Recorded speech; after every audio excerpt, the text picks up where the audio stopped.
Hey, what's going on, everyone? Today we're going to be talking about first steps towards your first handstand push-up. And I'm not talking about kipping, I'm talking about a strict handstand push-up. Opening dates have been announced, and strict handstand push-ups might pop up in the open, especially since there's not regionals. So I'm here with Krishna, he's a trainer at CrossFit Soar. We're going to be going over some of the first things you can do to work on it. Now, obviously, I'm going to skip past the whole, hey, you can kick upside down, feet are straight together, you're holding a solid neutral position while you're upside down against the wall. So Krishna's going to kick up, and he's going to do a really controlled negative. And I want you to see that he makes a tripod with his body. Really controlled, and then he's going to kick down. Go ahead, come on down. Now, if you can't do that controlled, use ab mats to stay in a controlled range of motion. Because if you do that and you drop and you hit your head, your body doesn't like it, right? We see so many people bam, bam, bam, land so hard while they do this. So kick up one more time.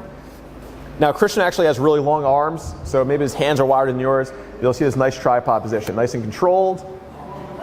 He's extending a little bit, but he's actually doing a really great job, and come on down.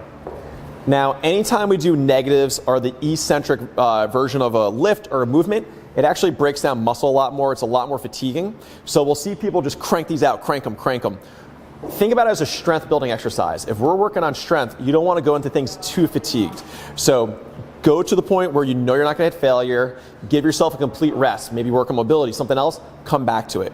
Over time, you can start doing it in EMOM style, but don't do this in a super fatigued state. Your neck, your head will thank you, all right? And eventually, you're going to notice that you feel stronger and stronger, you can go for that press out. And again, if you have a hard time lowering, let's go with an ab mat, change the depth a little bit so that way you're controlled, work your way down further, further, and further. Now, if you have a hard time and you break at the midline, if you do this facing the wall, it's actually harder, but it forces you to keep your core on. So Krishna already did this morning, so let's see how it looks.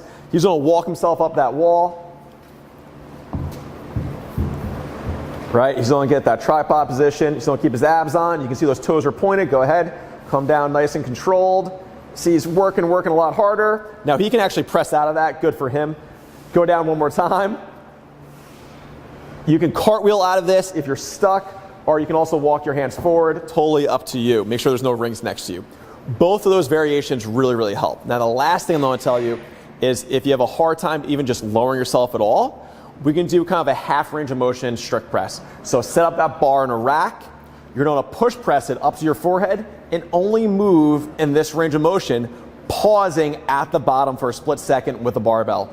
You'd be amazed how much that teaches you to tighten up and how to create torque and pressure out of this position, because so many of us kind of just fly through that when we're doing a strict press or a push press. So again, set up that bar, push press it to your forehead, and only do half range of motion strict press. Work up to your body weight. Guess what? You probably have the strength to do a handstand push-up. So thank you very much, Krishna. Try that out. See if you can do those controlled negatives. Let's not shortcut the process. Let's build those basics so we can carry on our fitness journey for a long time. All right? Comment below. Talk to you guys soon.